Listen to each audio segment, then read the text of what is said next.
Congenital cyanotic heart disease by Nevin Mamdouh, a professor of pediatrics at Shams University. These are our intended learning outcomes. Cardiac central cyanosis is caused by ejection of more than 5 gram reduced hemoglobin through the aorta. This can occur either due to decrease of the amount of blood going to the lung to acquire oxygen, or due to mixing of oxygenated and non-oxygenated blood inside the heart due to right to left shunt. Tetralogy of Fallot is one of the most common congenital cyanotic heart diseases, named after the scientist who first described it. For better understanding of the hemodynamics, please watch the video with the URL given. Formerly, the lesion was described as 4 different components, but nowadays it's realized that the underlying embryological abnormality is anterior encephalate deviation of the infundibular septum with variable degrees of aortic overriding and infundibular pulmonary stenosis. The disease has a wide spectrum depending upon the degree of right ventricular outflow tract obstruction, size of the pulmonary arteries, and the associated abnormalities. It ranges from deeply cyanosed infant at birth due to complete atresia of the pulmonary artery to pink infant with large VSD and mild pulmonary stenosis. The clinical features of tetralogy of Fallot are directly related to the severity of the anatomical defects. Most infants with tetralogy of Fallot have difficulty with feeding and failure to thrive. The failure to thrive is commonly observed in infants after 6 months of age. Infants with pulmonary atresia may become profoundly cyanotic at the ductus arteriosus closes unless bronchopulmonary collaterals are present. Occasionally, some children have just enough pulmonary blood flow and do not appear cyanotic. These individuals remain asymptomatic until they outgrow their pulmonary blood supply. Cyanosis generally progresses with age and outgrowth of pulmonary vasculature and demands surgical repair. The following factors can worsen cyanosis in infants with tetralogy of Fallot: acidosis, stress, infection, posture, exercise, beta-adrenergic agonist, and dehydration. Some infants with tetralogy of Fallot develop episodes of bluish pale skin during crying or feeding, death spells, or hypoxic spells, which are potentially lethal. Unpredictable episodes can occur even in non-cyanotic patients with tetralogy of Fallot. The mechanism is thought to include spasm of the infundibular septum, which actually worsen the right ventricular outflow tract obstruction. These spells can be aborted with relatively simple procedures. A characteristic fashion in which older children with tetralogy of Fallot increase pulmonary blood flow is to squat. Squatting is a compensatory mechanism of diagnostic significance, a highly typical of infants with tetralogy of Fallot.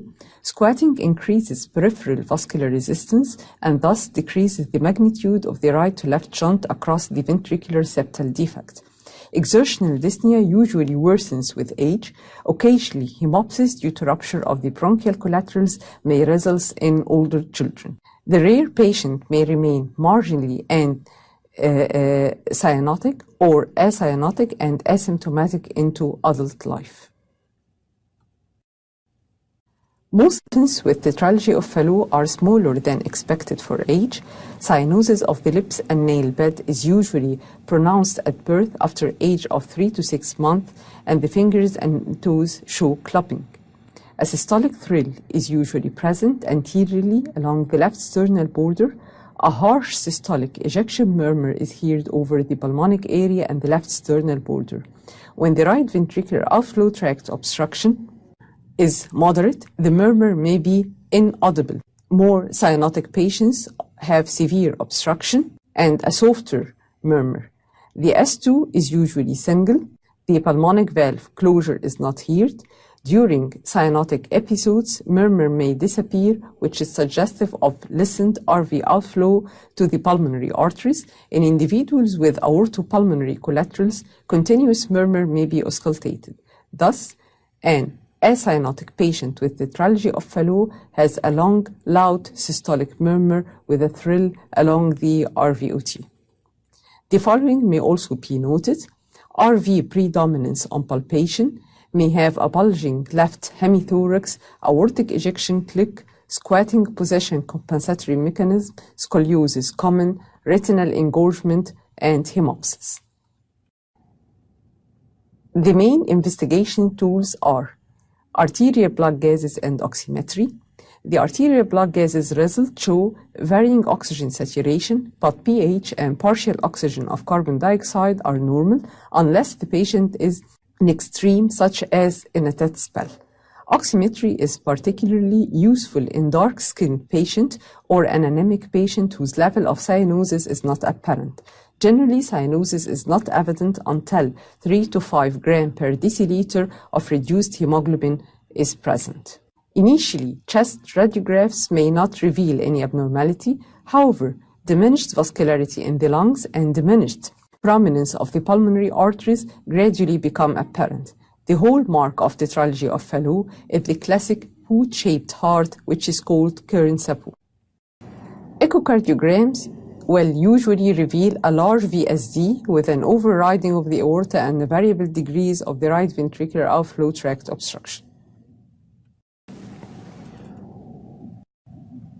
Because tetralogy of Fallot is a progressive disorder, most infants require some type of surgical procedure. The time of the complete surgical repair is dependent on numerous variables, including symptoms and any occasional lesion, multiple ventricular septal defects, or pulmonary atresia. Currently, the trend is to perform a complete surgical procedure, often elective, before the age of 1 year. Complete repair includes closure of the VSD and augmentation of the right ventricular outflow tract. In severe cyanosed neonates with oxygen saturation less than 65%, early palliative procedure is needed to increase the pulmonary blood flow. The most popular surgery is named lactosic shunt, which consists of insertion of a tube between the subclavian artery and the ipsilateral pulmonary artery. Treatment for the acute setting of hypercyanosis: place the baby on the mother's shoulder with the infant's knees tucked up underneath. This provides a calming effect, reduces systemic venous return, and increases the systemic vascular resistance. Oxygen is of limited value. The primary abnormality is reduced pulmonary blood flow. Morphia can be given in a dose of 0.1 to 0.2 milligram per kg intramuscularly or subcutaneously, may reduce the ventilatory drive and decreases the systemic venous return. Phenylephrine in a dose of 0.02 milligram per kg IV is used to increase the systemic vascular resistance. Propranolol can be used in acute episodes to relax the right ventricular outflow tract, but prolonged use can decrease the frequency of their occurrence. Prolonged hypoxemia in untreated patients can result in polycythemia, hyperviscosity, and increased tendency to thrombosis. This can cause a picture similar to consumption coagulopathy. Prolonged lung oligemia can predispose to pulmonary tuberculosis. The outcome of surgical repair is excellent, with minimal morbidity and mortality. Early post-operative complications following repair of tetralogy of Fallot include the creation of a heart block and residual ventricular septal defects. Ventricular dysrhythmias are more common and are reportedly the most frequent cause of late post-operative death. Sudden death from ventricular arrhythmias have been reported in 0.5% of individuals within 10 years of repair. The arrhythmias are thought to occur in fewer than 1% of patients having early repair. As with most heart surgery, the risk of endocarditis is lifelong, but the risk is much less than in patients with uncorrected tetralogy of Fallot. In the present day, some patients with tetralogy of Fallot have survived for longer than 15 to 20 years after their first operation. The major problem encountered by these individuals is the development of the pulmonary valvular regurgitation. It appears that a number of these individuals require pulmonary valve replacement. Thank you.